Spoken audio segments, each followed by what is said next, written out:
Bonjour à tous, merci de regarder Kivu Morning Post TV. Bienvenue à suivre l'actualité internationale de ces 12e jours du mois de septembre de l'année 2025. Tibor Nagy, ancien secrétaire d'État adjoint des États-Unis pour l'Afrique à la Maison-Blanche, affirme que l'armée congolaise est humiliée par le mouvement du 23 mars 2023 en cette période de guerre, incapable de protéger le civil contre le massacre ADF. Il critique les démarches du président congolais qui s'est rendu récemment à Kazakhstan où il a pris la décision de commencer une collaboration avec ce pays d'Asie dans le domaine de l'agriculture, l'énergie ainsi que dans les mines. Le massacre attribué aux ADF perpétré dans les territoires de Lubero et Beni ayant coûté la vie à plus de 100 civils le mardi à Ntoyo continue de faire couler beaucoup d'encre et de salive. Le cas le plus récent est celui de l'ancien secrétaire d'État adjoint pour le continent africain à la Maison-Blanche.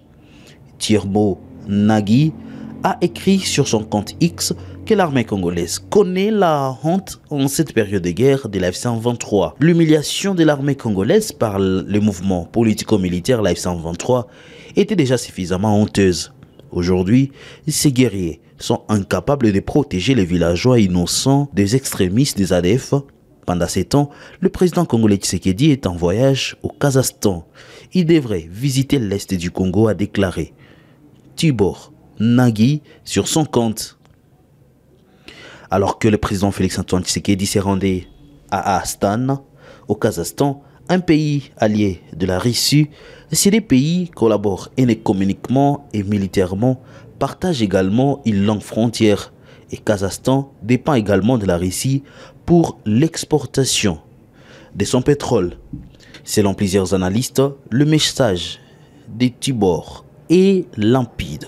Au-delà du fait que le déplacement de Tshisekedi à Astana pourrait ne pas avoir été bien perçu, Washington exige une reconstruction, une réorganisation et un renforcement de l'armée de la RDC soutenue par un leadership solide afin de neutraliser les forces négatives et d'établir une paix durable dans l'est du pays. Le commandant de l'aéroport international d'Ndjili Lundula Lutsaka a été suspendu après une panne électrique survenue dans la nuit du 10 au 11 septembre 2025 et en plongé dans le noir l'aéroportuaire au moment de l'arrivée du vol présidentiel en provenance de Kazakhstan.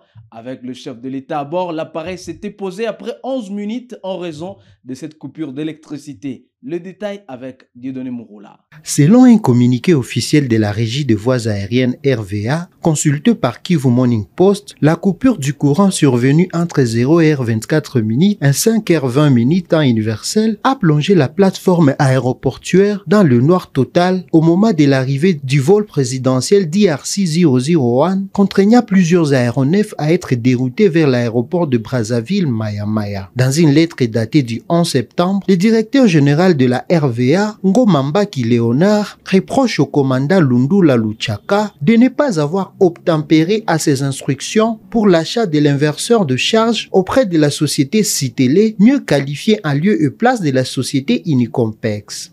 Le communiqué lui reproche également d'avoir laissé en place un technicien de permanence incompétent qui n'a pas su observer les protocoles mis à sa disposition pour activer les modes opératoires du secours inversé. En raison de la gravité de ces faits et conformément aux dispositions réglementaires, spécialement à l'article 32 de la Convention collective de la RVA, je vous suspends de vos fonctions jusqu'à nouvel ordre pour besoin d'enquête, conclut le directeur général.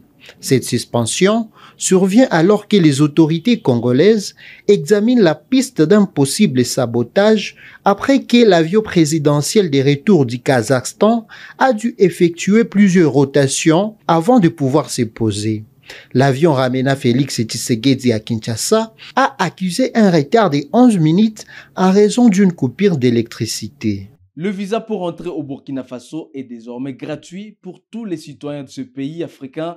Cette décision ressort du Conseil de ministres dirigé par le président Ibrahim Traoré qui est animé par l'esprit panafricaniste et voulant le développement de tous les continents africains. Selon les autorités de ce pays, le Burkina Faso réaffirme sa ferme volonté de renfermer le lien historique de fraternité entre le peuple africain, d'où aucun Africain ne déboursera une somme d'argent pour avoir le visa burkinabé. Il suffira de formuler la demande de visa en ligne. Cette mesure va renforcer la libre circulation des Africains et de leurs biens sur le continent, mais aussi renforcer l'intégration africaine. Et pour terminer, le gouvernement rwandais condamne sans équivoque la frappe menée par Israël en Doha au Qatar le 9 septembre 2025 et a présenté ses condoléances à l'État du Qatar pour le décès de son personnel ainsi que leurs familles endeuillées. Il s'est dit rappeler que le Qatar est médiateur dans le conflit opposant le gouvernement de Kinshasa et le mouvement politico-militaire AS23 soutenu